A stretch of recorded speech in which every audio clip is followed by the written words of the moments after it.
The world that Giordano Bruno stepped into was a Europe caught between the deep-rooted scaffolding of medieval scholasticism and the trembling first light of a new intellectual sunrise.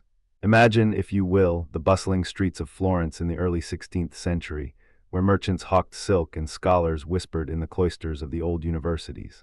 The air was thick with the scent of fresh ink from newly printed books, and the mind of every curious student seemed to be stretched by the very same tension that pulls a violin's string, tight enough to sing, but not yet broken. Humanism, that revival of the classical spirit, had taken hold like a fresh spring rain on the parched fields of medieval thought. Scholars such as Francesco Petrarch had already dug through the ruins of ancient libraries, unearthing the works of Cicero, Virgil, and Plato, and they brought those texts back to the public square, not as relics to be venerated, but as living dialogues to be interrogated. Erasmus of Rotterdam, the Dutch humanist whose name still glitters in the annals of history, summed up this spirit when he wrote, "The true study of the ancient authors is a medicine for the soul, a cure for the fever of superstition." In a calm, reflective tone, we can hear his words echo across the centuries, inviting each generation to question, to translate, to make the past speak to the present. At the same time, the great medieval edifice of scholasticism still loomed large. The universities of Paris, Oxford, and Bologna taught that truth was to be found through the careful synthesis of Aristotle's logic with the doctrines of the Church, a method that had served the medieval mind well for 3 centuries. Yet beneath that orderly facade, cracks were beginning to appear.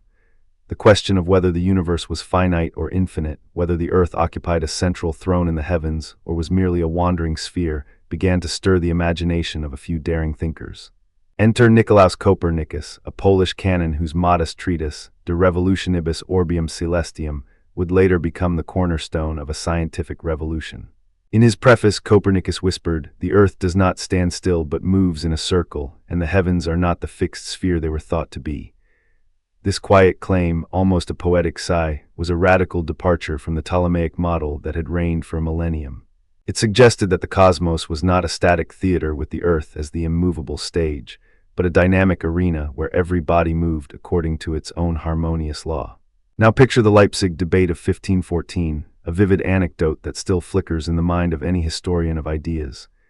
In a cramped hall of the University of Leipzig, scholars gathered to argue the eternity of the world, a question that cut to the heart of both philosophy and theology. On one side stood the Dominican theologian Johannes Müller, known as Regiomontanus, who defended the Aristotelian view that the world had a beginning, a creation ex nihilo as taught by the Church. Across the aisle, the young humanist Heinrich Bebel argued for the ancient Greek notion of an eternal cosmos, a view that seemed to echo the whispers of the pre-Socratic philosophers.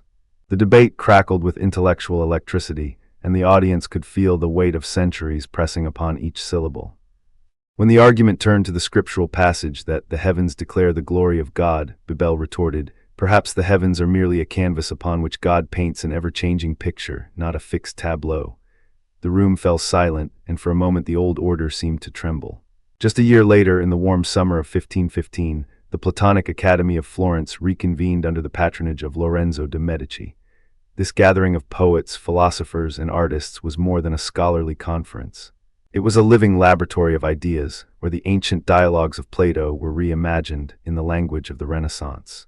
Pico della Mirandola, the brilliant young scholar who would later author the Oration on the Dignity of Man, took the floor and proclaimed, "Man is a being capable of becoming whatever he wills, a microcosm that reflects the macrocosm of the universe." His words were not merely philosophical musings. They were a call to intellectual emancipation, a daring invitation to each participant to see themselves as co-creators of meaning. The Academy's discussions swirled around the notion of infinite worlds, the possibility that the heavens were populated by countless suns, each with its own orbiting bodies. Such ideas, once relegated to the margins of medieval mysticism, now found a respectable platform in the luminous halls of Florentine humanism. These two anecdotes, Leipzig's heated debate and Florence's Platonic gathering, serve as twin pillars that illustrate the shifting intellectual climate. They reveal a Europe where the old and the new were not merely coexisting, but actively wrestling with one another, each thrusting its arguments into the public sphere. The printing press, invented by Johannes Gutenberg just a few decades earlier, amplified this struggle. With each turn of the press, a new pamphlet, a new translation of a classical text, a new treatise on astronomy could travel from the workshops of Mainz to the streets of Venice in a matter of weeks. The press turned ideas into commodities, allowing the radical and the orthodox to compete for the attention of an increasingly literate public. Yet the Church, still the dominant doctrinal authority, regarded this burgeoning tide of inquiry with a mixture of curiosity and alarm. The Council of Trent, which would convene later in the century, was already foreshadowed by earlier attempts to curb the spread of what was deemed heretical thought. The Inquisition, the tribunal that would later prosecute Giordano Bruno himself, was not a monolithic, omnipotent machine at this point, but a network of local bishops and inquisitors tasked with safeguarding orthodoxy. The tension was palpable. On the one hand, scholars were encouraged, by patrons such as the Medici, to explore the ancient texts, to translate Aristotle, to discuss the nature of the soul. On the other hand, any suggestion that the earth moved, that the heavens were infinite, that the divine might be expressed through multiple worlds, risked being labeled as a direct challenge to the very foundations of Christian cosmology. Consider the words of Erasmus, who, while championing the study of the classics, also warned against unbridled speculation. He wrote, "The desire for knowledge must be tempered with humility, lest the seeker become a hubristic Icarus, soaring too close to the sun of false certainty." Erasmus's caution reflects a broader sentiment among many humanists. The pursuit of truth was noble, but it must not undermine the moral and spiritual order that the Church provided. This ambivalence is crucial to understanding the intellectual atmosphere that Bruno inherited. He was not stepping into a vacuum. He was entering a bustling marketplace of ideas where the old guard and the new innovators were locked in a dialogue that would shape the modern world. Now let us turn to the counterarguments that often surface in discussions of this period. Some historians claim that the Renaissance was simply a seamless continuation of medieval thought, that the humanists merely repackaged the same scholastic doctrines with a more elegant veneer. To this, we might ask, if the Renaissance were merely a decorative overlay, why did scholars like Pico della Mirandola boldly assert the infinite potential of man? Or why did Copernicus propose a heliocentric model that directly contradicted the geocentric framework endorsed by centuries of theological teaching? The anecdote of the Leipzig debate demonstrates that the very notion of an eternal world was not a smooth transition, but a contentious rupture. Moreover, the proliferation of printed pamphlets on Copernican theory, such as De Revolutionibus, indicates a radical shift in how knowledge was disseminated and contested. The Renaissance, therefore, cannot be reduced to a quiet echo of medieval scholasticism. It was a storm that reshaped the very foundations of epistemology. A second, equally persistent counterargument posits that scientific progress in the early 16th century was purely secular, divorced from mysticism or religious sentiment. Yet this view overlooks the profound entanglement of cosmology with metaphysical and theological speculation. When Copernicus wrote that the sun, the center of the world, is the most perfect of the heavens, he was not merely making an astronomical claim. He was invoking a theological symbolism that placed the sun as a divine light, a source of spiritual illumination. Likewise, the Platonic Academy's discussions of infinite worlds were steeped in Neoplatonic mysticism, where the multiplicity of suns reflected the boundless creativity of the divine. Even the printing press, a seemingly neutral technology, was often wielded by religious orders to spread catechisms, while simultaneously being adopted by reformers to disseminate dissenting ideas. The intellectual currents of the time were a tapestry woven from threads of science, philosophy, and mysticism, each influencing the other in a dynamic interplay. To deepen our understanding, let us cross-reference the work of Thomas More, whose Utopia appeared in 1516, just a year after the Florentine Academy's meeting. More's imagined island society, governed by reason and communal ownership, reflects the humanist aspiration for a world organized by rational principles rather than feudal or ecclesiastical hierarchy. In Utopia, More writes, "The best government is that which is guided by the love of truth and the desire for the common good." This sentiment resonates with the same yearning for a reordered cosmos that Bruno would later articulate, where the universe is not a static, divinely ordained hierarchy, but a living, infinite expanse awaiting human comprehension. The proximity of these works in time underscores how ideas about governance, society, and the cosmos were converging, each reinforcing the other in the collective imagination of the Renaissance mind. Returning to the tension between the Church's authority and emerging scientific inquiry, we can draw an analogy to a river that has been dammed for centuries. The dam, representing the Church's doctrinal control, has guided the flow of ideas, ensuring they move along a predetermined channel. Yet as the river widens, the water finds new pathways, seeping through cracks, eroding the dam's foundations. The printing press acted as a catalyst, increasing the pressure of the water, while the humanist scholars served as the engineers of new channels, carving out routes for knowledge to flow more freely. The inevitable overflow, when it occurred, was not a sudden flood, but a gradual rise that eventually broke the dam's hold, allowing ideas like Bruno's infinite universe to cascade into the broader cultural landscape. Consider also the anecdote of a young scholar named Girolamo Cardano, who, in the early 1530s, whispered in the corridors of the University of Padua about the possibility of multiple worlds. Cardano's private musings, recorded in his later diaries, reveal how the notion of an infinite cosmos had already seeped into the academic undercurrents, even before Bruno's public pronouncements. Cardano wrote, "If the heavens are indeed infinite, then the divine is not confined to a single sphere, but is a boundless tapestry of creation, each thread reflecting the same divine pattern." Such reflections illustrate how the seeds of Bruno's philosophy were already germinating in the minds of his contemporaries, nurtured by the very intellectual climate we are exploring. The Renaissance was also a period of intense religious reform. Martin Luther's theses in 1517 ignited the Reformation, challenging the Church's monopoly on spiritual authority. While Luther's focus was on doctrine and salvation, his challenge to ecclesiastical power created a broader cultural environment in which questioning any authority, including scientific or cosmological, became more permissible. The Reformation, therefore, acted as a parallel current that amplified the already rising tide of intellectual dissent. In this atmosphere, Giordano Bruno's daring claims that the universe is infinite, that the sun is one among countless stars, that the divine is immanent in the boundless cosmos, found fertile ground, even as they provoked fierce opposition. The interplay of these forces, humanism's reverence for classical antiquity, the printing press's democratization of knowledge, the Reformation's challenge to ecclesiastical authority, and the nascent scientific observations that threatened geocentric orthodoxy, creates a vivid portrait of the world Bruno inherited. It was a world where the old scaffolding of scholasticism was being dismantled piece by piece, replaced by a mosaic of ideas that blended philosophy, theology, mysticism, and empirical observation. The tension between the Church's doctrinal authority and emerging scientific inquiry was not a simple binary conflict. It was a complex negotiation, a dialogue that allowed for both suppression and the occasional flourishing of radical thought. When we reflect on this period, we might ask ourselves, how does a society navigate the delicate balance between preserving tradition and embracing innovation? The Renaissance offers a case study in which the answer was neither a clean break nor a static continuation, but a dynamic process marked by debate, conflict, and occasional synthesis.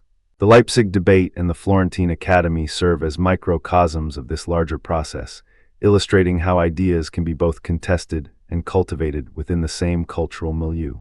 They remind us that intellectual revolutions are rarely sudden eruptions. They are more often the result of sustained, incremental pressures that eventually reach a tipping point. In closing this exploration of the historical context, let us recall a quotation from the late medieval philosopher and theologian Thomas Aquinas, whose synthesis of faith and reason had undergirded scholasticism for centuries. All truth is God's truth. In the Renaissance, this maxim was reinterpreted, not discarded. Humanists and early scientists did not abandon the divine, rather they sought to understand it through a broader, more expansive lens. Bruno would later echo this sentiment, arguing that the infinite universe itself was a manifestation of divine grandeur. The stage was set, the actors were gathered, and the curtain was about to rise on a drama that would forever alter humanity's view of its place in the cosmos. When we turn our thoughts toward the night sky, we are often reminded of the quiet wonder that has accompanied humanity since the first flicker of fire illuminated a dark horizon. It is a wonder that Giordano Bruno, the Italian philosopher burned at the stake in 1600, tried to capture in language that was at once poetic and daringly scientific. In this segment, we will wander through his central metaphysical claim, that the universe is infinite, boundless, and teeming with countless worlds, explore his version of pantheism, where God is not a distant monarch but an immanent presence woven into the very fabric of the cosmos, and examine the concept of the divine mind, the monad, that animates all of existence. We will pause to hear Bruno's own analogies, to recall the moments when he stood before scholars in Paris in 1584 and before the inquisitors in Venice in 1585, and we will hear the voices of his opponents, the Aristotelian scholastics who defended a finite cosmos, and the theologians who feared that pantheism erased the sacred distinction between creator and creature. Along the way, we will see how his ideas echo in the work of Spinoza, in the modern multiverse hypothesis, and even in the way we think about consciousness today. Let us begin, gently, with the image that Bruno offered of an infinite sea of stars. Imagine for a moment that the night sky is not a fixed dome of glittering points, but an endless ocean, each star a luminous wave crest, each galaxy a rolling swell that stretches beyond the horizon of human imagination. Bruno wrote, "The universe is an infinite sea, and the stars are its innumerable fishes." In his De El Infinito, he likened the boundless cosmos to an endless ocean of thought, where each thought is a wave of light, each world a drop of consciousness in an ever-expanding mind. This analogy is not merely poetic, it is a metaphysical claim. By comparing the heavens to an ocean, Bruno suggests that just as the sea has no shore, the universe has no edge. There is no final star, no ultimate horizon beyond which nothing exists. Instead, the cosmos extends infinitely in all directions, a concept that was radical in the late 16th century, when the prevailing Aristotelian view held that the heavens were a series of concentric spheres, each finite, each moving in perfect, unchanging circles around a stationary Earth. To understand why this claim mattered, we must place Bruno in his intellectual context. He was born in Nola, near Naples, in 1548, a time when the Renaissance was still breathing new life into ancient texts, and when the new science of astronomy was beginning to challenge the old order. Copernicus had published his De Revolutionibus in 1543, proposing a heliocentric system that displaced Earth from the center of the universe. Yet even Copernicus retained the notion of a finite cosmos, bounded by a sphere of fixed stars. Bruno took Copernicus a step further, daring to imagine that beyond that sphere lay not emptiness, but an infinite expanse filled with worlds like our own, worlds that might harbor life, worlds that might be governed by their own suns and moons. He called these worlds of the stars, and he argued that the very possibility of their existence was a logical necessity if the universe were truly infinite. Bruno's infinite universe is not a cold, mechanical void. For him, the cosmos is alive, suffused with a divine mind that he sometimes called the monad, a term that would later be taken up by Leibniz, but that for Bruno signified the single, indivisible source of all thought and motion. In the De La Casa he writes, "All things are one, because they are all animated by the same divine intellect." The monad, in Bruno's view, is not a distant, abstract principle. It is the living heart of the universe, the world's soul that breathes life into every particle, every star, every human mind. This is where his pantheism emerges. God is not a separate creator who stands apart from his creation. God is the very substance of the cosmos, the infinite mind that thinks itself through the endless play of stars and worlds. To illustrate this, Bruno offered another vivid analogy. He compared the cosmos to a living organism, a single body whose parts are the myriad worlds and whose blood is the divine light that flows through all things. He wrote, "The universe is a great organism, whose soul is the divine mind, and whose limbs are the countless worlds that move and think as one." In this picture, the world's soul is not an external overseer, but the inner life of the universe itself. Just as the heart pumps blood to sustain the body, the divine mind circulates thought, energy, and purpose throughout the infinite expanse. Each star is a cell, each galaxy a tissue, each planet a limb that can feel, think, and perhaps even love. This biological metaphor was more than a poetic flourish. It was a radical ontological claim that the cosmos is fundamentally organic, that matter and spirit are not separate substances but two aspects of the same divine reality. We can hear the echo of this metaphor in Bruno's own words, taken from his La Cena de la Cenery, the Ash Wednesday Supper, where he declares, "The world is a living being, and the soul of the world is the mind of God, which is in all things, and all things are in it." The language is unmistakably pantheistic, yet it is also imbued with a sense of reverence that avoids the cold determinism of mechanistic physics. For Bruno, the infinite universe is a celebration of divine creativity, a boundless canvas upon which the mind of God paints an ever-changing masterpiece. It is one thing to articulate such a vision in a treatise. It is another to stand before an audience that is steeped in the scholastic tradition and to defend it with vigor.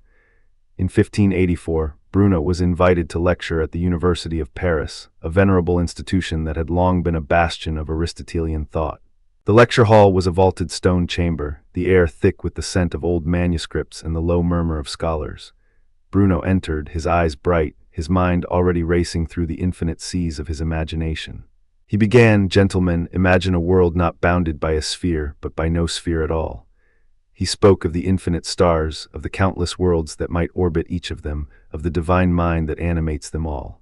The audience, accustomed to the geocentric model that placed Earth at the center of a finite cosmos, reacted with a mixture of curiosity and consternation.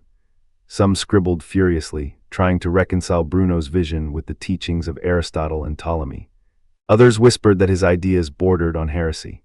Yet Bruno persisted, using the very language of the scholastics, terms like substantia, accidentia, act and potency, to argue that an infinite universe did not contradict reason, but rather fulfilled the logical implications of the Copernican model and the principle of plenitude, the notion that God would fill the universe with as many forms as possible.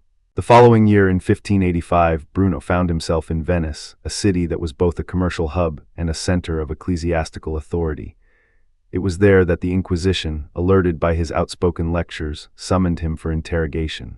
The tribunal was a stark room, its walls lined with iron sconces, its floor cold stone.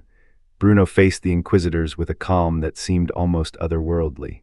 When asked why he claimed that God was present in every star, he answered, "Because the divine essence is infinite, and it cannot be confined to a single point or a single being. To limit God would be to limit infinity itself." He invoked the very notion of infinity as a safeguard against the accusation of idolatry. If God is infinite, then God must be present everywhere. The inquisitors, however, pressed further, arguing that such pantheism erased the distinction between creator and creature, that it threatened the very foundation of Christian doctrine. Bruno's response was both defiant and poetic. If the creator is not present in the world, then the world is a barren desert. If the world is not the creator, then the world is a mere shadow. The divine mind is both the painter and the painting, the composer and the symphony. The trial ended with Bruno's condemnation and his eventual execution in 1600, but the ideas he articulated continued to ripple through the intellectual currents of Europe. To appreciate the force of the opposition Bruno faced, we must examine the Aristotelian cosmology defended by the scholastics. Aristotle, in his Decalo, posited a finite universe composed of a series of concentric spheres, each made of ether, moving in perfect circles around a stationary Earth. This model was not merely a physical description, it was imbued with metaphysical significance. The heavens were immutable, unchanging, and perfect, reflecting the divine order. The finite nature of the cosmos reinforced the hierarchical structure of the great chain of being, where each level of existence had its place, from inanimate matter to angels to God. The scholastics, such as Thomas Aquinas, integrated Aristotle's physics with Christian theology, arguing that the finite heavens testified to the intentional design of a purposeful creator. In this view, an infinite universe would undermine the teleological order, would render the concept of a purposeful divine plan meaningless, and would threaten the very notion of a created order. The first counterargument, therefore, was that the Aristotelian finite cosmos was a necessary safeguard against chaos.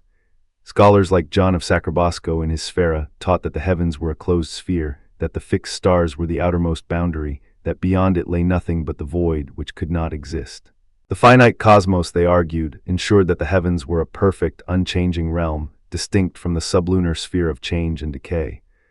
Bruno's infinite universe, with its endless worlds, seemed to dissolve this clear demarcation, turning the heavens into an ever-changing, potentially chaotic expanse.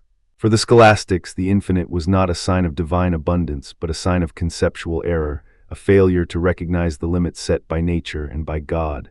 The second counterargument was theological. The dominant Christian doctrine, articulated by Augustine, Aquinas, and later the Council of Trent, maintained a sharp distinction between creator and creature. God, as ipsum esse, the act of being itself, was wholly transcendent, wholly other, and only incidentally present in creation through grace. Pantheism, by asserting that God is immanent in all things, seemed to collapse this distinction, reducing the divine to a sum of natural processes.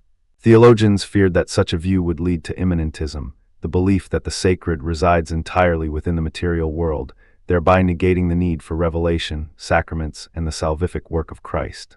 In the words of the Council of Trent, the divine essence is wholly simple, indivisible, and distinct from the created order. Bruno's claim that the divine mind animates each star, each planet, each human mind, appeared to blur the line between the holy and the profane. Bruno anticipated these objections, and his responses are worth revisiting. He argued that the infinite nature of God does not diminish divine transcendence, rather, it expands it. If God is infinite, then God cannot be limited to a single point or a single act of creation. God must be present in all that exists, because to be infinite is to be everywhere, to be every possible mode of being. He wrote, "The infinite mind is both beyond all things and within all things. It is the source of the finite and the horizon of the infinite." In this sense, the immanence of God does not erase the distinction between creator and creature. It redefines it. The creator is the ground of being, the sustaining principle, not a distant ruler who merely orders the universe and then steps back. The divine mind as monad is the actus purus, pure act, through which the finite world participates in eternity. For Bruno, the theological objection is a misunderstanding of the nature of infinity itself. Beyond the immediate philosophical and theological debates, Bruno's metaphysics had practical implications for how people understood their place in the cosmos. If the universe is infinite, and if there are countless worlds, then humanity is not the unique center of creation, but one among many possible sentient beings. This humbling perspective anticipates the Copernican principle that the Earth does not occupy a privileged position, and it foreshadows the modern scientific search for exoplanets and extraterrestrial life. In a world where the divine mind pervades everything, every discovery of a new planet, every observation of a distant galaxy becomes a glimpse into the mind of God. This view transforms scientific inquiry from a purely secular pursuit into a spiritual quest, a way of communing with the divine through the observation of the infinite.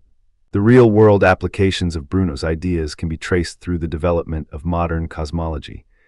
In the 17th century, the work of Kepler and Galileo, though still bound by a finite universe, began to erode the Aristotelian sphere model. By the 18th century, the notion of an infinite universe resurfaced in the writings of Immanuel Kant, who, in his Universal Natural History and Theory of the Heavens, suggested that the Milky Way is just one of many world systems. Kant's ideas, though not directly derived from Bruno, share the same spirit of boundless cosmology. In the 19th century, the German philosopher Friedrich Wilhelm Joseph Schelling, in his Philosophy of Nature, embraced a pantheistic view that the absolute is both immanent and transcendent, a notion that resonates with Bruno's monad. Yet perhaps the most direct philosophical descendant of Bruno is Baruch Spinoza.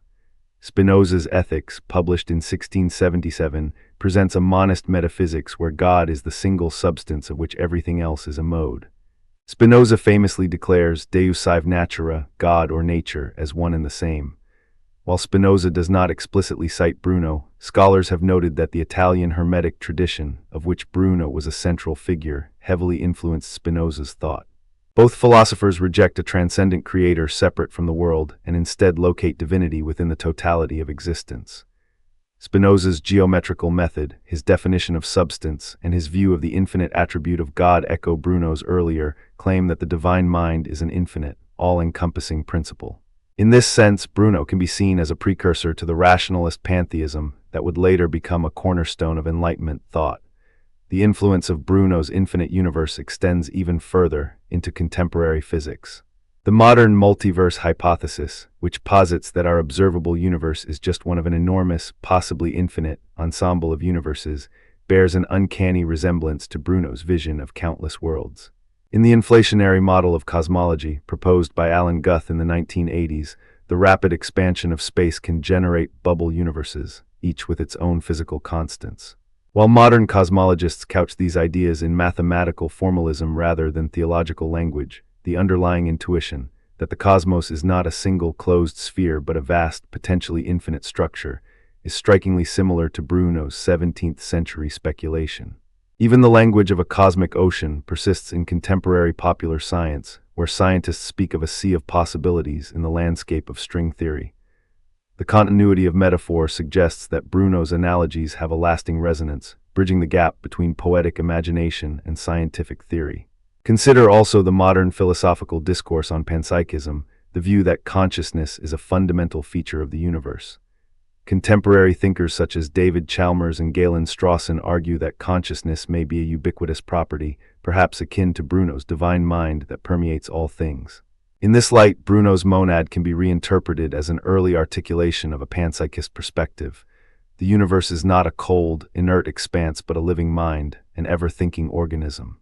The analogy of the cosmos as a living organism, which Bruno used to describe the world's soul, the night sky has always been a mirror for the human mind, a canvas upon which we project our deepest questions about existence, order, and the limits of what we can know.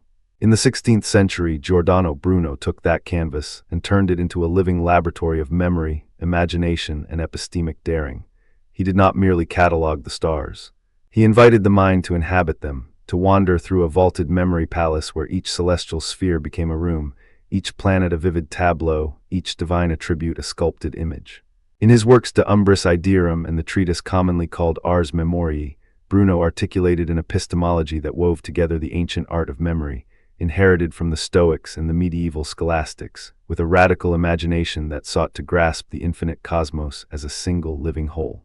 When we speak of the classical art of memory, we recall the method of loci that the Greeks taught to the orators of Athens, the mnemonic devices of Simonides of Chios, and the elaborate visual schemas of the medieval memory schools that placed the virtues on the walls of imagined temples.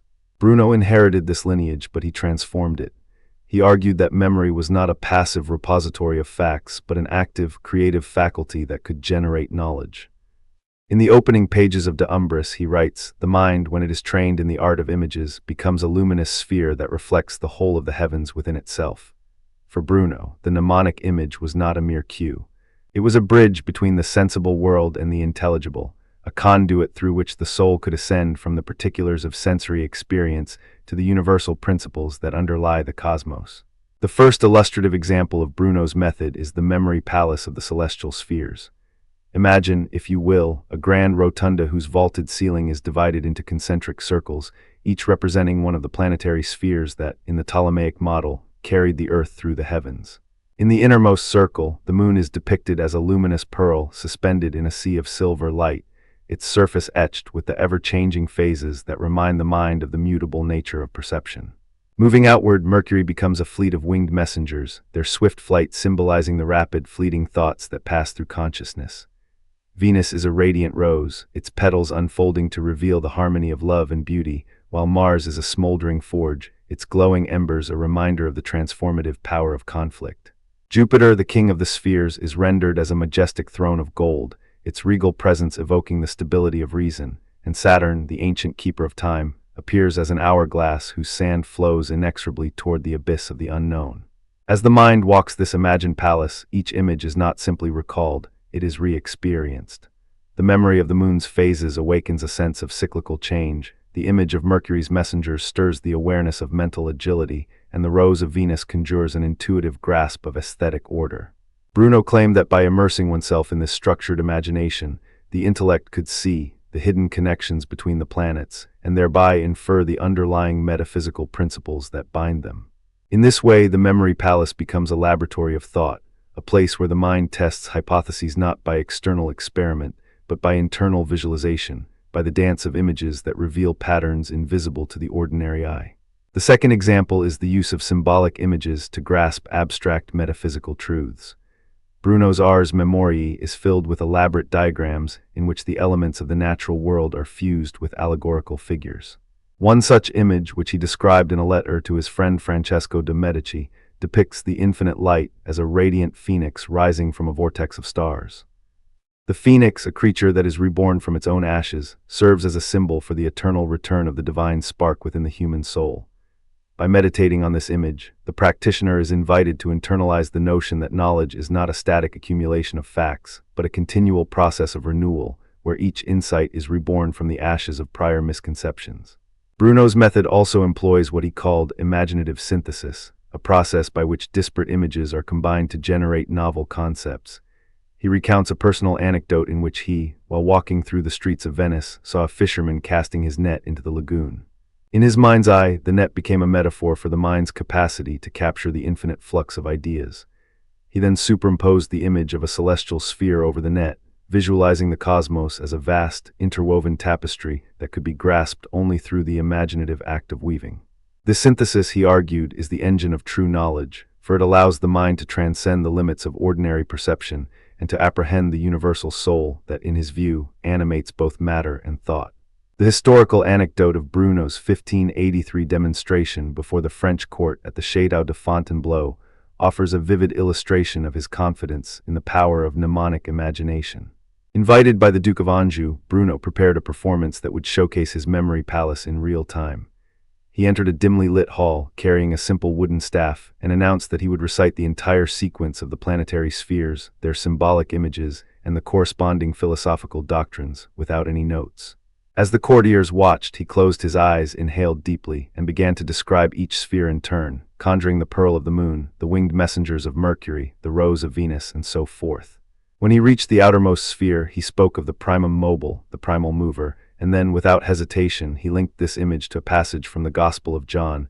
"In the beginning was the Word. thereby demonstrating that his mnemonic system could bridge the sacred and the scientific. The audience, initially skeptical, fell silent in awe. One of the French nobles later wrote, "His mind is a compass that points not only to the stars, but to the very heart of truth itself." This episode, recorded in the memoirs of the court chronicler Pierre de L'Isle, underscores Bruno's belief that imagination, disciplined through mnemonic technique, can produce a kind of knowledge that is both rigorous and transcendent. 4 years later, in 1587, Bruno found himself in a sharp intellectual clash with Matteo Ricci, a Jesuit scholar who had recently returned from China with a deep appreciation for Confucian rationalism. The dispute took place in the halls of the University of Padua, where Ricci challenged Bruno's claim that imaginative images could serve as legitimate epistemic tools. Ricci argued, if we rely upon images that we ourselves construct, we drift into the realm of fantasy and abandon the firm ground of demonstrable reason. Bruno responded with a measured yet impassioned defense. The mind's eye is a mirror of the divine. To deny its capacity is to deny the very faculty that allows us to comprehend the infinite. The debate was recorded by the university scribe, who noted that Bruno quoted his own passage from De Umbris. The imagination is the furnace in which the raw ore of sense is refined into the gold of understanding. Ricci countered with a reference to Aristotle's posterior analytics, insisting that true knowledge must proceed from syllogistic deduction, not from the flights of fancy of the imagination. Their exchange, though never published, was circulated in manuscript form among the intellectual circles of Italy, and it epitomizes the broader tension between mnemonic imagination and the emerging rationalist and empiricist currents of the late Renaissance. From a rationalist perspective, the critique is straightforward. Memory tricks are merely tricks, clever devices that aid recall but do not constitute genuine understanding. René Descartes, writing a few decades after Bruno, would later articulate a similar concern when he warned against the vanity of the mind that seeks to fill the void with images rather than clear and distinct ideas. Descartes' method of doubt. His insistence that true knowledge must rest upon ideas that are self-evidently true and immune to the whims of imagination appears to cast a shadow over Bruno's mnemonic system. Yet even Descartes could not entirely dismiss the utility of imagination. In his meditations, he acknowledges that the imagination, when guided by reason, can illuminate the path to truth. The tension between these positions reveals a deeper philosophical question. Is the imagination a subordinate tool, merely decorative, or is it an essential component of epistemic insight? The empiricist counter-argument, which would later be sharpened by thinkers such as John Locke and David Hume, attacks the very premise that imagination can reliably lead to knowledge. Empiricists argue that imagination, unmoored from sensory experience, tends towards superstition and illusion. They would point to Bruno's cosmology, his belief in an infinite universe populated by countless worlds, as an example of imaginative speculation that exceeds the bounds of observable evidence. In this view, the memory palace is a seductive illusion, a mental theater that comforts the mind but does not advance the empirical project of science. Yet, even empiricists must concede that mental imagery plays a role in scientific discovery. The famous thought experiments of Galileo, Newton, and later Einstein demonstrate that imagination, when disciplined, can generate hypotheses that are later tested empirically. Modern cognitive science offers a surprising convergence with Bruno's insights, suggesting that his art of memory anticipated findings about mental imagery, spatial navigation, and the neural basis of memory. Contemporary research on the method of loci shows that individuals who train in constructing vivid, spatially organized memory palaces can dramatically improve recall, sometimes by orders of magnitude. Neuroimaging studies reveal that such mnemonic strategies activate the hippocampus, the brain region responsible for spatial navigation, as well as the visual association cortices that process imagined images. In other words, the brain treats imagined loci much like real places, supporting Bruno's claim that the mind, when it is trained in the art of images, becomes a luminous sphere that reflects the whole of the heavens within itself. Moreover, cognitive psychologists such as Alan Pavio have demonstrated the dual coding theory, which posits that information encoded both verbally and visually is more readily retrieved. Bruno's insistence on coupling symbolic images with philosophical concepts aligns precisely with this modern understanding. The more modalities we engage, the stronger the memory trace and the richer the conceptual network. To bring these ideas into the realm of everyday application, consider the modern student of philosophy who wishes to master the dense arguments of Kant's critique of pure reason. By constructing a memory palace in which each transcendental table is represented by a distinct room, a library for the categories, a laboratory for the forms of intuition, a courtroom for the synthetic a priori judgments, the student can navigate complex ideas with the same ease that Bruno imagined moving through the planetary spheres. Similarly, a scientist grappling with the abstract mathematics of quantum field theory might employ symbolic images, a swirling vortex for vacuum fluctuations, a lattice of interlocking cubes for gauge symmetries, to internalize relationships that are otherwise expressed only in symbols on a page. In both cases, the mnemonic imagination does not replace rigorous analysis. It scaffolds it, providing a mental architecture upon which logical deduction can be built. The cross-reference to Descartes' clear and distinct ideas is particularly illuminating. While Descartes sought certainty through the removal of all doubtful impressions, he also recognized the necessity of imagination in the formation of ideas. He writes in the Principles of Philosophy, "The imagination is a faculty that, when correctly guided, can assist the intellect in the discovery of truths." Bruno, however, pushes this further, proposing that imagination is not a subordinate aid but the very medium through which the intellect apprehends the infinite. In this sense, Bruno anticipates a later philosophical tradition, German idealism, that would argue that the mind actively shapes reality. Kant, for instance, would claim that the categories of understanding are the lenses through which phenomena become intelligible, a view that resonates with Bruno's notion that the memory palace organizes raw sensory data into a coherent cosmological vision. The story of Bruno's memory palace also contains a subtle moral dimension. In the medieval tradition, the art of memory was often linked to moral improvement. The images placed in the mind's chambers were not merely decorative, but served as reminders of virtues and vices. Bruno inherited this ethical strand, insisting that the images must be noble and divine, lest the mind be corrupted by base associations. In his De Umbris he writes, "When the mind adorns itself with images of the celestial, it aligns itself with the order of the heavens, and thereby purifies its own desire for the fleeting." This moral emphasis distinguishes Bruno's approach from a purely utilitarian mnemonic technique. It is an epistemology that aspires to transform the knower as well as the known. The anecdote of Bruno's encounter with the Jesuit Matteo Ricci also reveals how his mnemonic imagination intersected with the cultural exchange of the era. Ricci, who had spent years in China mastering the Confucian classics, brought back a worldview that emphasized rational order and textual fidelity. His objection to Bruno's imaginative method was not merely philosophical but also cultural. In the Jesuit tradition, the authority of the Church and the Scriptures demanded a disciplined, text-based approach to knowledge. Bruno, by contrast, appealed to a universal imagination that transcended linguistic and doctrinal boundaries. He argued that the image of the infinite light could be recognized by any mind, regardless of language, because it appealed to the shared faculty of visual cognition. This claim anticipates later Enlightenment ideas about universal reason and even modern concepts of cross-cultural cognition. In the centuries that followed, Bruno's mnemonic system found echoes in the works of later thinkers. Gottfried Wilhelm Leibniz, in his Monadology, spoke of perceptual monads that contain internal representations of the universe, a notion that can be read as a philosophical descendant of the memory palace, where each monad houses a microcosm of the macrocosm. The Romantic poets, too, embraced the idea that imagination is a gateway to the divine, with figures such as William Blake describing the divine imagination as the furnace of the soul. Even in the 20th century, the psychoanalytic tradition, with its emphasis on the symbolic unconscious, can be seen as a continuation of Bruno's belief that images possess epistemic weight. Returning to the practical realm, consider a modern therapist who uses guided imagery to help patients reframe traumatic memories. By constructing a safe inner palace, where the patient can place distressing scenes into a controlled, symbolic space, the therapist enables the mind to reorganize the memory, reducing its emotional charge. This therapeutic technique mirrors Bruno's claim that the imagination, when properly structured, can transform raw experience into a harmonious whole.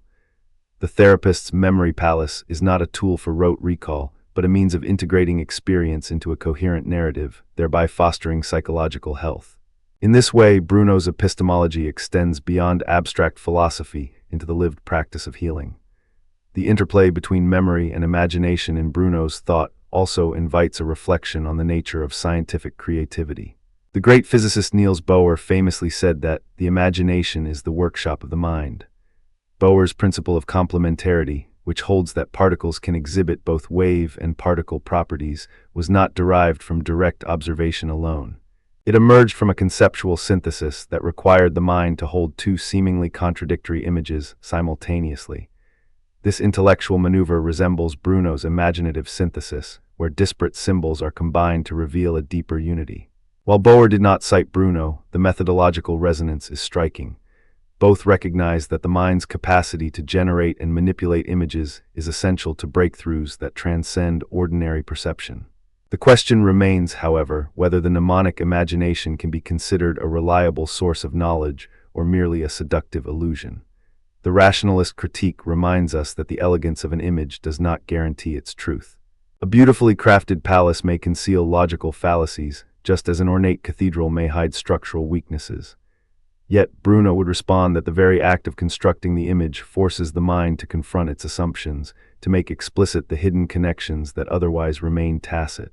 In this sense, the mnemonic palace functions as a laboratory of thought, a space where hypotheses can be visualized, tested, and either reinforced or discarded. The imagination then becomes a provisional instrument, subject to verification through reason and, where possible, empirical observation. The empiricist warning about superstition is equally important. When imagination runs unchecked, it can give rise to fantastical cosmologies that lack evidential support. Bruno's belief in an infinite universe, populated by countless suns and worlds, was at the time considered heretical, not only because it contradicted the geocentric doctrine, but also because it seemed to arise from an overactive imagination. Yet history vindicated his vision. Modern astronomy now confirms that the universe is indeed vast beyond measure, with billions of galaxies, each containing billions of stars. In this reversal, we see that imagination, when coupled with a disciplined method of inquiry, such as the systematic organization of the memory palace, can anticipate empirical discovery. Bruno's method, therefore, can be seen as an early prototype of what philosophers of science call theory construction, where imaginative models guide the search for observable phenomena. The modern cognitive science of mental imagery further bridges the gap between Bruno's philosophical aspirations and contemporary empirical findings. Researchers have identified a phenomenon known as visual working memory, the capacity to hold and manipulate images in the mind's eye for brief periods. Experiments show that individuals trained in the method of loci can expand this capacity, effectively turning imagination into a high-resolution storage system. Moreover, studies on embodied cognition suggest that spatial metaphors, such as moving the night sky, has always been a mirror for the human soul, a vast canvas upon which we project our hopes, our fears, and our deepest questions about what it means to be a moral being.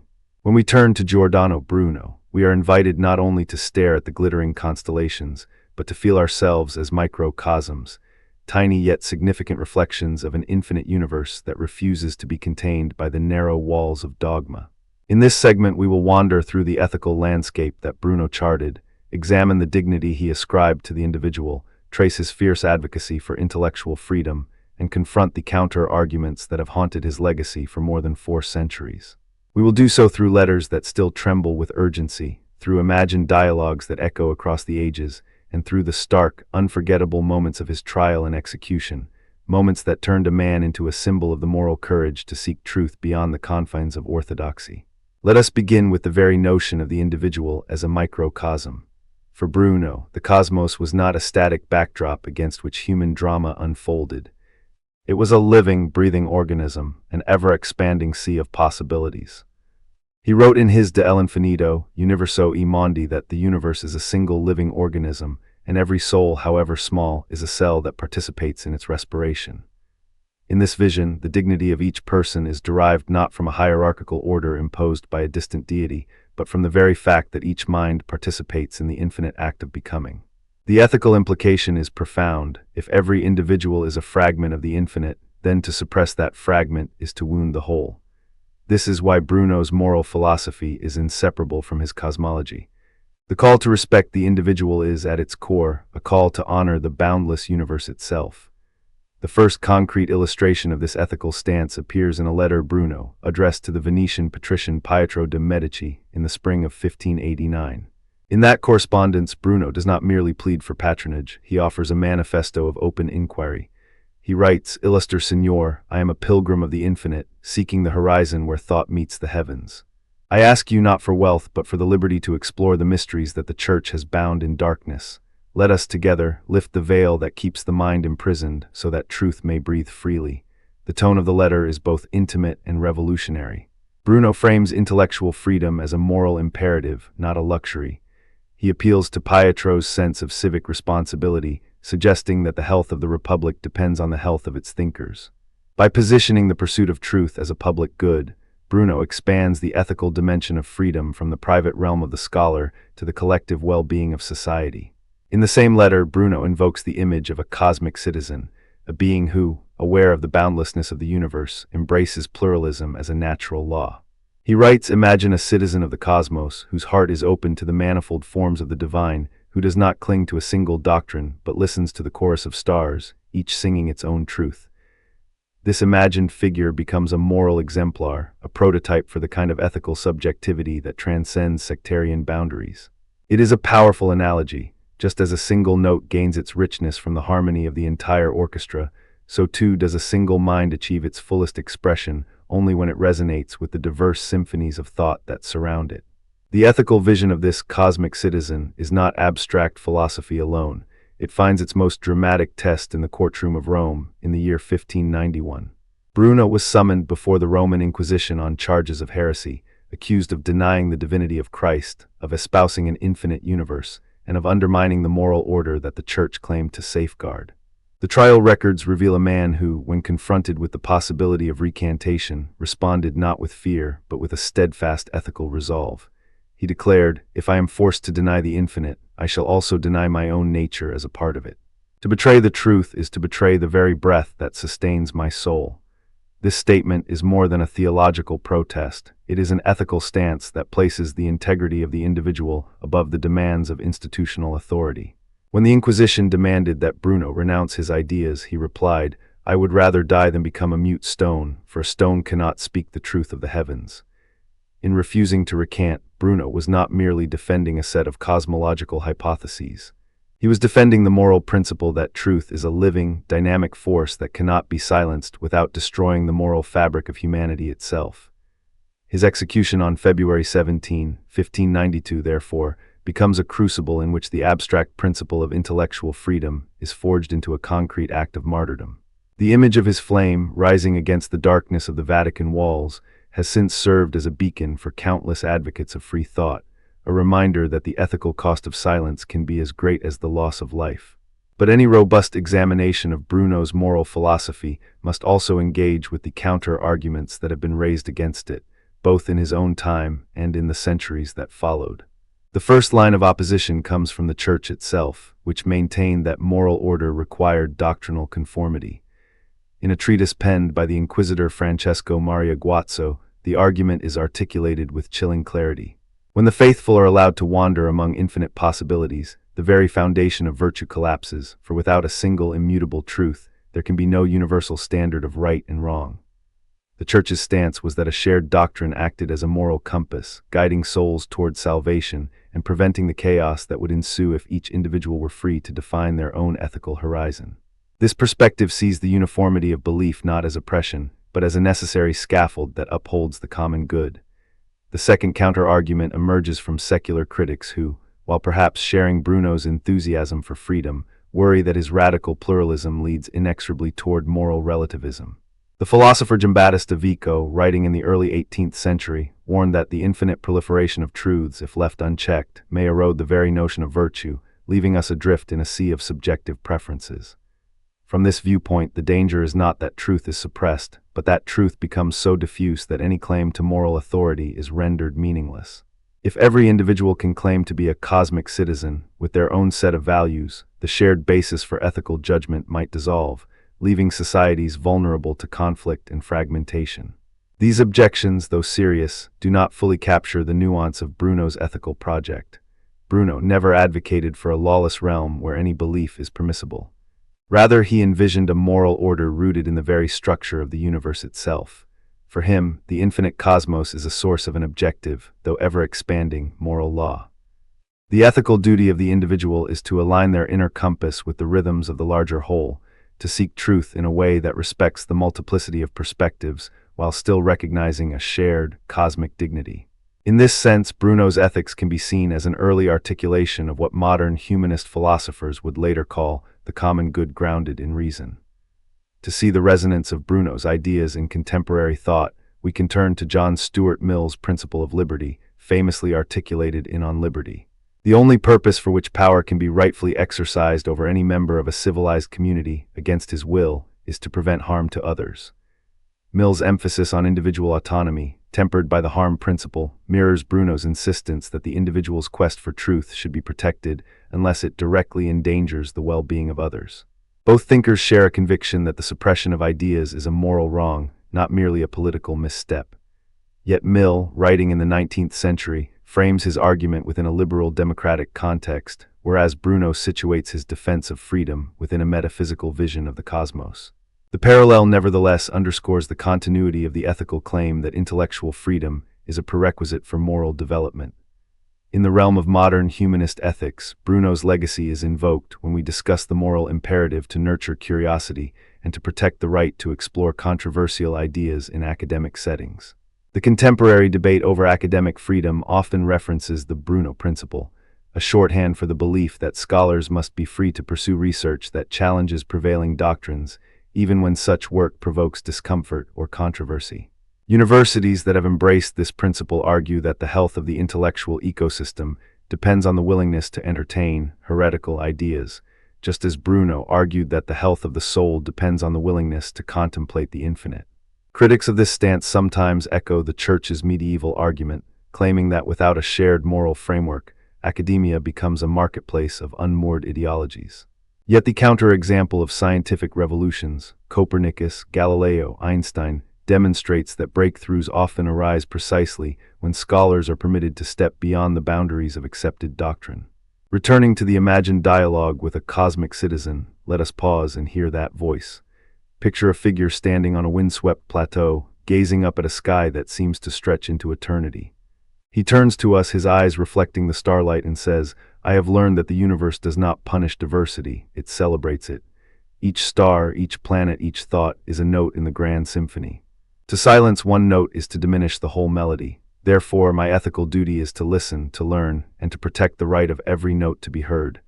In this imagined exchange, the ethical principle is clear. Pluralism is not a threat, but a source of moral richness. The cosmic citizen's stance is an embodiment of Bruno's claim that the dignity of the individual is amplified, not diminished, by the infinite context in which it exists. Let us now consider a concrete modern application of Bruno's ethical framework. In the field of environmental ethics, scholars have begun to adopt a cosmic perspective when addressing climate change. They argue that humanity's responsibility extends beyond the confines of nation-states to the planetary system as a whole.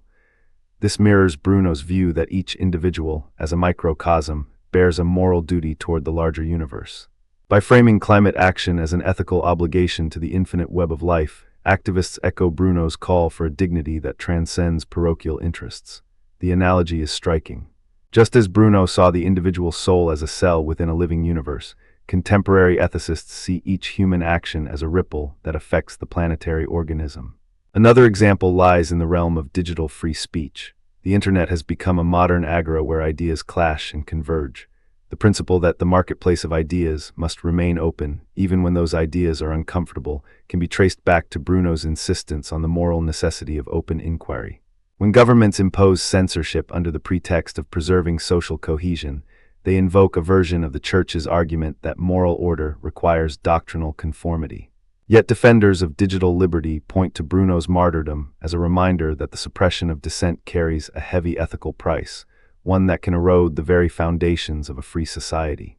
It is also worthwhile to revisit an anecdote from Bruno's early years, before his confrontation with the Roman Inquisition, that illustrates his commitment to ethical pluralism.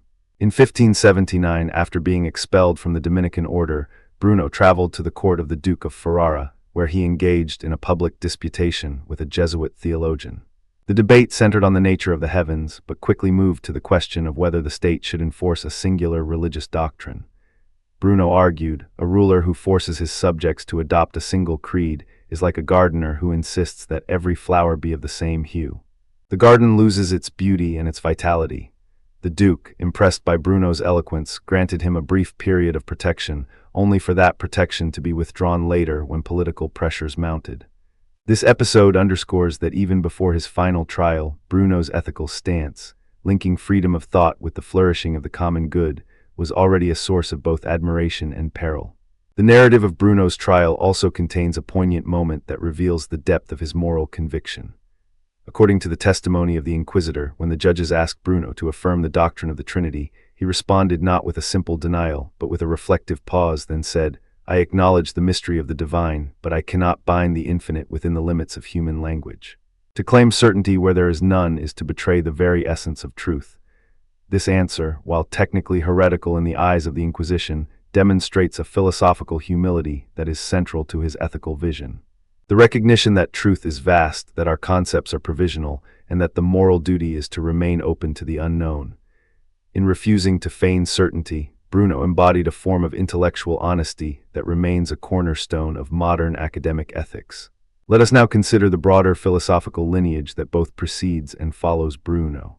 Erasmus of Rotterdam, a contemporary humanist, championed the idea of Philosophia Christi, a Christianity that emphasized inner conscience over external authority. While Erasmus stopped short of challenging cosmology, his emphasis on personal conscience resonates with Bruno's insistence on individual dignity. Later, Spinoza would take the cosmic perspective even further, positing a pantheistic unity where God and nature are one. Spinoza's ethics can be read as a continuation of Bruno's attempt to locate moral truth within the fabric of the universe itself, rather than in a transcendent, separate deity. Both thinkers share the conviction that freedom of thought is essential for moral development. In the 19th century, the German philosopher Friedrich Nietzsche would declare the death of God and argue for the creation of new values by the free spirits.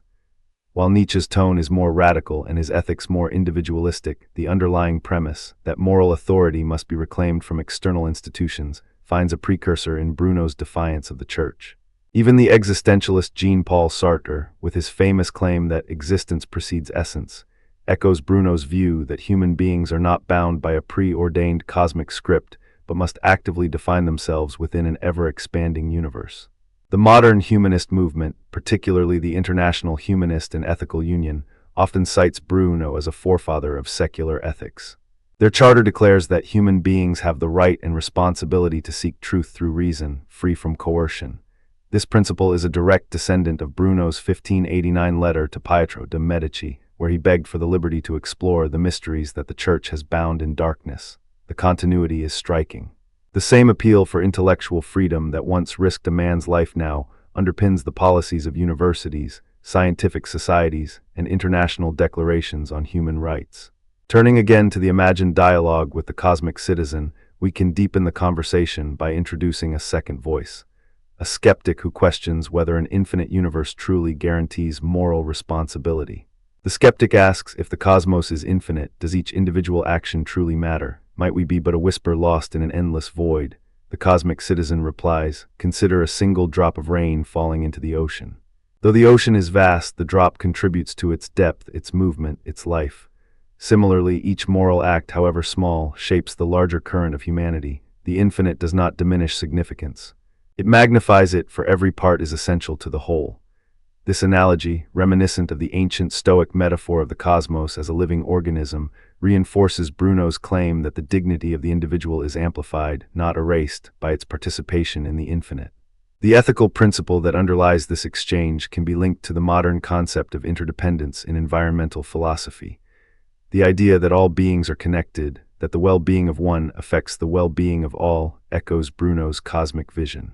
It also resonates with contemporary discussions about the moral obligations of wealthy nations toward poorer ones, a form of global justice that rests on the belief that every human, as a microcosm, holds intrinsic value that cannot be dismissed by sheer scale.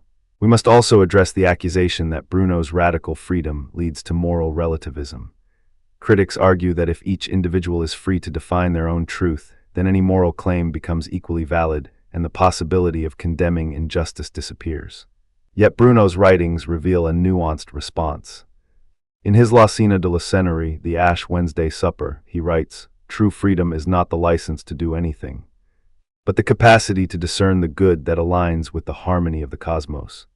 When we turn our gaze from the flickering candles of the Renaissance to the glowing screens of the 21st century, we find Giordano Bruno's name shimmering like a distant star that has never quite faded, even though the darkness of the Inquisition tried to snuff it out. To understand why his ideas have survived, multiplied, and even been co-opted by forces that could hardly have imagined his original intent, we must trace a line that weaves through the scientific revolution of the 17th century, the avant-garde fervor of early 20th century Italy, the philosophical debates of contemporary cosmology, and the ethical urgings of environmental thought. In doing so, we will hear the echo of his daring claim that the universe is infinite, that countless worlds whirl beyond the horizon of our senses, and that human imagination is the only true boundary. It is tempting at first to reduce Bruno to a tragic martyr, a philosopher-scientist burned at the stake for daring to imagine a cosmos without center. Yet that image, while powerful, only sketches the outline of a much richer portrait. Bruno was not merely a victim. He was a provocateur whose metaphysical audacity seeded ideas that would later blossom in the work of Johannes Kepler, in the daring telescopic observations of Galileo Galilei, and in the rationalist ethics of Baruch Spinoza. His influence, however, is not a simple straight line.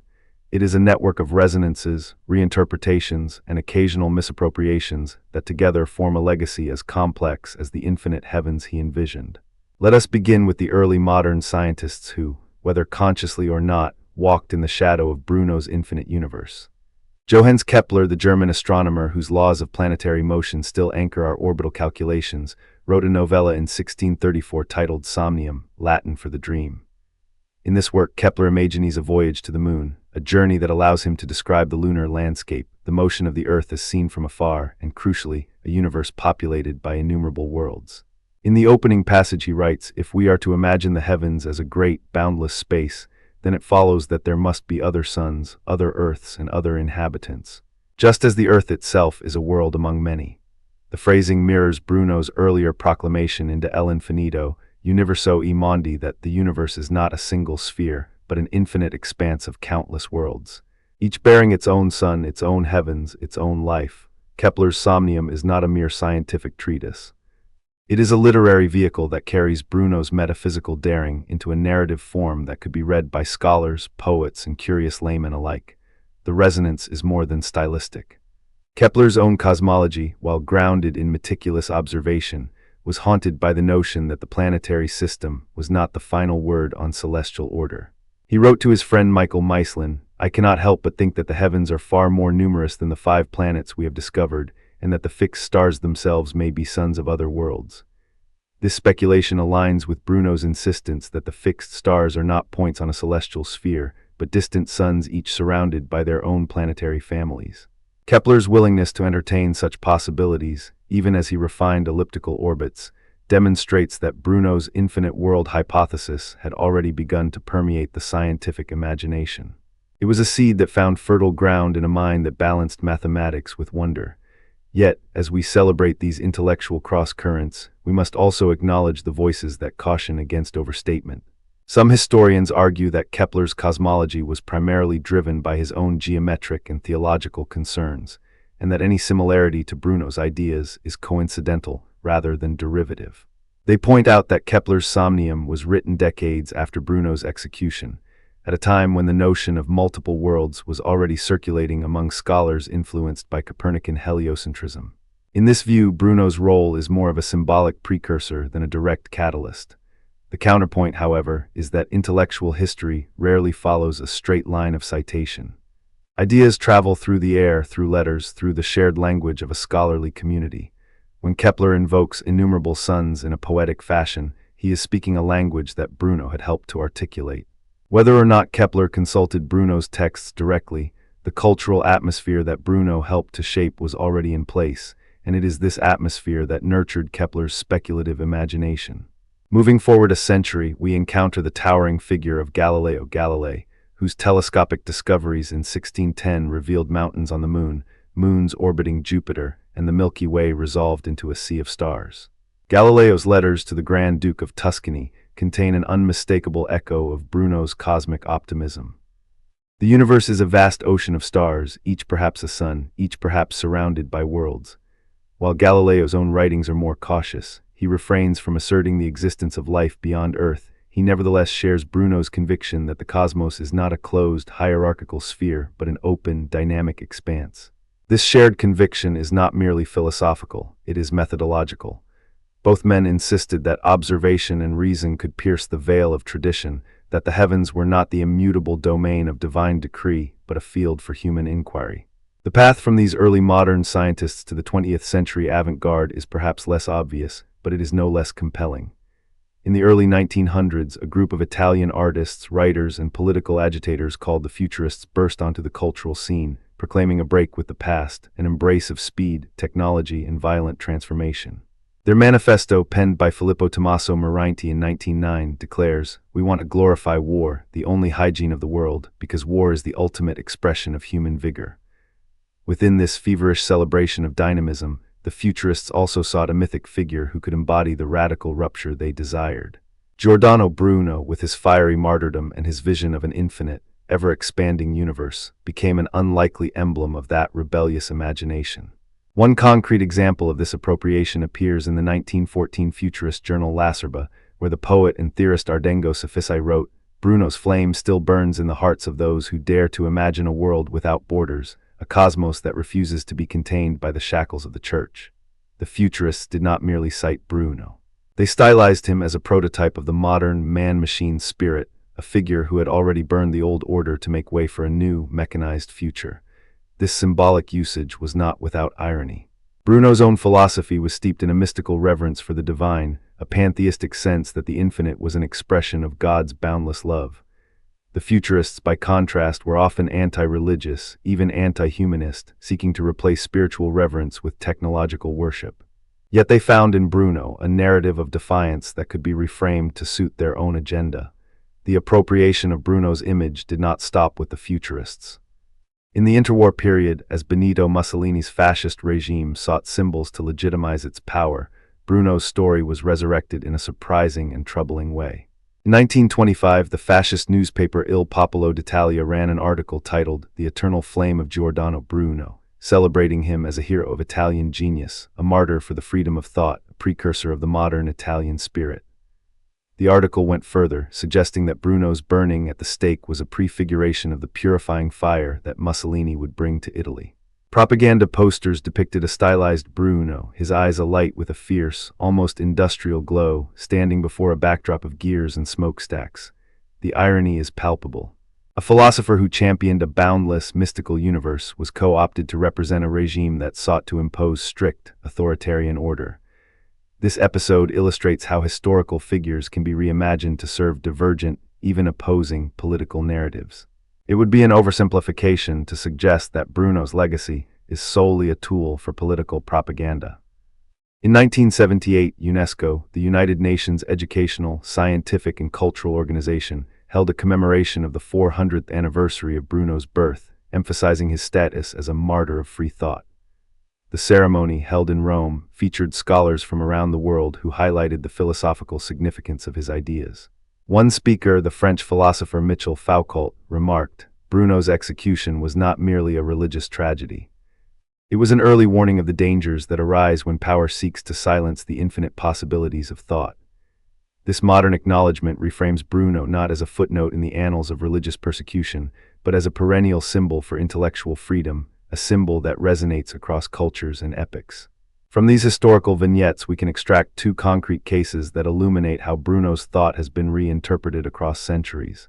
The first case, as we have already seen, is Kepler's Somnium. Here, the infinite world motif migrates from a metaphysical treatise into a narrative that anticipates modern science fiction. Kepler's imagined lunar voyage is more than a literary exercise. It is a speculative model that anticipates the way we now think about exoplanets and interstellar travel. The second case is the Italian futurist invocation of Bruno, which demonstrates how a philosophical concept can be stripped of its original metaphysical content and repurposed as a rallying cry for cultural revolution. Both cases reveal the elasticity of Bruno's ideas. They can be scientific, poetic, political, or symbolic, depending on the needs of the moment. Yet, alongside these affirmations of Bruno's relevance, there are robust counterarguments that challenge the extent of his influence. One line of criticism, championed by scholars such as Paolo Rossi and the historian of science Paolo Rossi, argues that the link between Bruno and later scientific developments is overstated, romanticized, and often unsubstantiated. Rossi points out that many of the concepts Bruno advanced, such as an infinite universe or multiple worlds, were already present in the works of earlier thinkers like Nicolaus of Cusa, or were circulating in the intellectual milieu of the late 16th century. According to this view, Bruno's notoriety owes more to his dramatic execution than to any genuine scientific contribution. The argument suggests that the narrative of Bruno as a precursor to modern cosmology is a mythologized construction, a convenient story that satisfies a desire for heroic lineage. A second counterargument focuses on Bruno's mysticism. Critics like the philosopher Karl Popper, while acknowledging Bruno's bravery, have noted that his pantheistic identification of God with the infinite universe blurs the line between scientific speculation and theological speculation.